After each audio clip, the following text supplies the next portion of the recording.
अस्सलाम वालेकुम everyone, welcome back to another video. कैसे हैं आप लोग? उम्मीद अच्छे होंगे। व्यूअर्स 1578 1579 ये एक पॉइंट जिसको टच दे चुका है शिबा इनू कॉइन, और हमारे पास जो नेक्स्ट रेजिस्टेंस लेवल है वो है 17 का। ठीक है, 1750 से लेकर ठीक है 1790 ये एरिया है। ठीक है, हम यहाँ पे पॉइंट डिस्कस नहीं करेंगे, ये एरिया है जिसको ब्रेक करके ऊपर जाने का मतलब है कि भाई साहब बुलिश फिर तो होगा। वो बुल रन जिसका हर बंदा इंतज़ार कर रहा है कि वैल्यू आगे बढ़े और इस कदर आगे बढ़े कि हमारा दिल खुश हो जाए।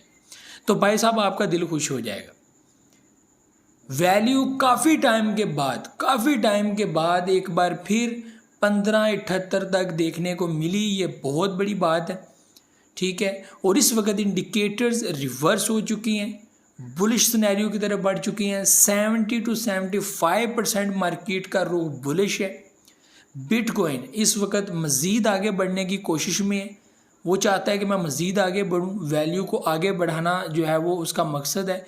1,35,000 जो इस वक्त तक भी नज़र आ रहा है कि इन लास्ट 10 डेज़ हो सकता है, पॉसिबली चांसेस हैं कि यहाँ पर जुलाई का मंथ क्लोज दे, तो वो क्लोज देगा 1,35,000 या 1,30,000 को क्रॉस करके, जो अभी तक नज़र आ रहा है।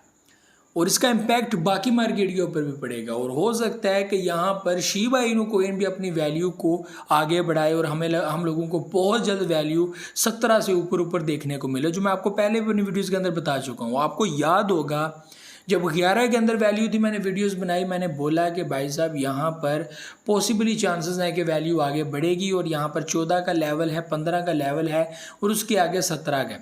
ठीक है, अभी एक दिन पहले एक वीडियो बनाई जिसमें मैंने बोला था कि 18 का लेवल है जिसको ब्रेक करने का मतलब, और उसके ऊपर कैंडल की क्लोजिंग का मतलब है फिर भाई साहब वैल्यू 20 या 21 में शिफ्ट हो सकती है।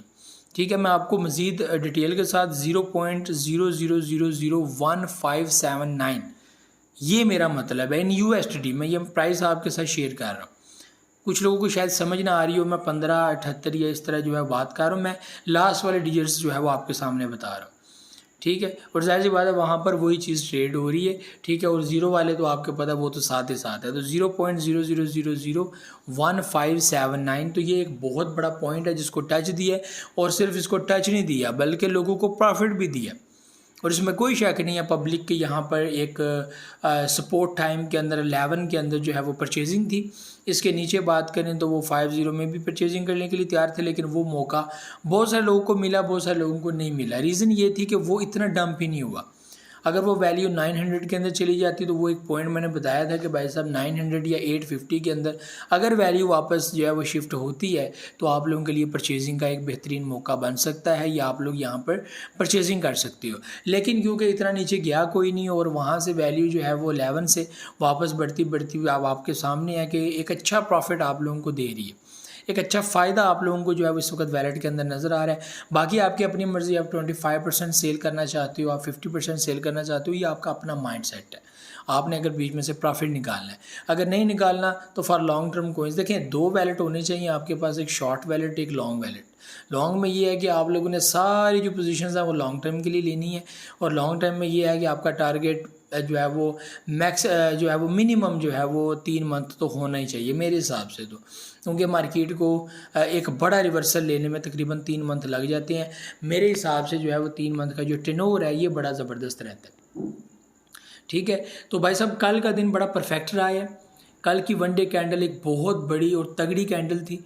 ठीक है, और आपके सामने है वो पॉइंट। आज के टाइम में वापस वैल्यू जो है वो 1478 के अंदर या 75 के अंदर जो है वो इस वक्त आप लोग देख रहे हैं ट्रेड हो रही है। वैल्यू मज़ीद बुलिश हो सकती है आज के दिन, पॉसिबल है, चांसेस है कि वैल्यू एक बार फिर 15 की रेंज को क्रॉस करे।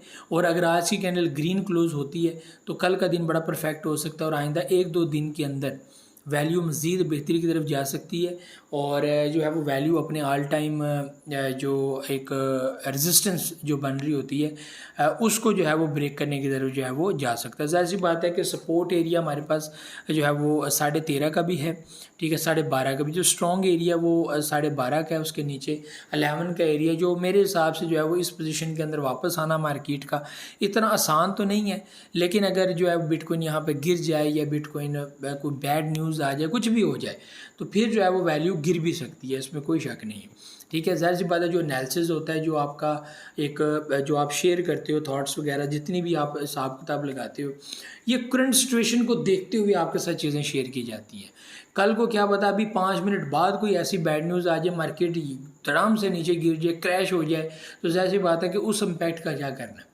तो यहाँ पे कुछ भी वो कहते हैं ना कि ना तो टेक्निकली इंडिकेटर्स और ये सारा कुछ देखने के बाद भी ये यकीन माने कि लोगों को अब इतनी समझ आ गई कि भाई साहब ये साइकोलॉजी भी बड़ी मैटर करती है, कि आपको हिसाब लगाना पड़ता है कि भाई साहब मार्केट में रश पड़ चुका है, बाइंग हो रही है, तो मुझे क्या करना चाहिए, क्या मुझे भी इन्हीं के साथ कूद जाना चाहिए, ठीक है। होता है क्या कि जब आप एक पोजीशन से हिसाब लगा ले तो अब मार्केट ऊपर जाएगी तो मार्केट उल्टी चलना शुरू हो जाती है, यानी कि उल्टी गंगा बह जाती है, ठीक है।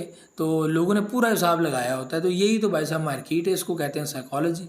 आपने साइकोलॉजी देखनी होती है कि मार्केट का बिहेवियर क्या है, वो आपकी थॉट्स के साथ खेलती है, वो आप जो सोच रहे होते हो या आप समझ रहे होते हो या आपको जो समझ आ चुकी होती है उसके बरक्स काम करती है, ठीक है। इसलिए आपने साइकोलॉजी को अगर बीच में रखना है तो फिर आपको समझ लग जाएगा अच्छा अगर मैं ऐसा करूँगा ये ऐसे होता है तो फिर मार्केट ये काम करती है, तो उससे आप अच्छा बेनिफिट कमा लेते हो, उससे अच्छा प्रॉफिट आ जाता है, ठीक है। तो मार्केट में बुल रन की पोजीशन ज़ाहिर सी बात है कि बड़ी वाजिया होती है और ज़ाहिर सी बात है कि मार्केट इतनी बड़ी तो नहीं है, 3 ट्रिलियन मार्केट कैप टोटल, तो उससे भी आगे बढ़ती चली जाएगी और ये रुकेगा नहीं सिलसिला, ये सिलसिला आगे बढ़ता चलेगा, ये मैं आपको बता दूं।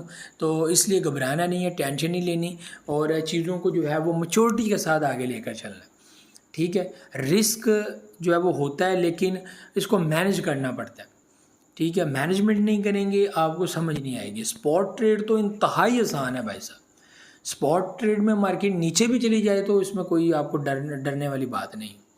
उसमें यह है कि अगर ज़्यादा नीचे चलिए तो DCA काट लें, DCA करें क्या होता है, वैल्यू वापस कल को बुलिश होगी, आपका लॉस रिकवर हो जाएगा, ठीक है। फिर वो एवरेज हो जाएगी, आपने जो अपर लेवल पे परचेजिंग की होगी तो वो जैसे ही आप नीचे जो परचेजिंग की है वो आपके मिड तक आएगी तो आपका लॉस तकरीबन कवर हो चुका होगा, ठीक है। फिर वो आगे उस पॉइंट तक पहुंच जाती है तो आप प्रॉफिट में चले गए होंगे और उससे भी आगे मार्केट निकल जाती है तो नीचे वाली जो ट्रेड है आपकी वो काफ़ी ज़्यादा जो है वो बुलिश में चली गई होगी और ऊपर वाली भी आपकी बुलिश में चली होगी, यानी कि आप लोगों को 2/3 जो है वो यहाँ पर प्रॉफिट नज़र आ रहा होगा।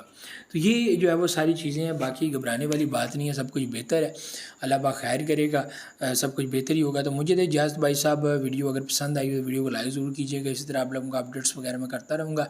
मुझे तो इजाज़त, दुआ में याद रखिए, बहुत सारी रखिएगा, चैनल को सब्सक्राइब करना मत भूलिएगा। बस चलो बगैर सब्सक्राइब चैनल को देखते हैं। अल्लाह हाफ़िज़।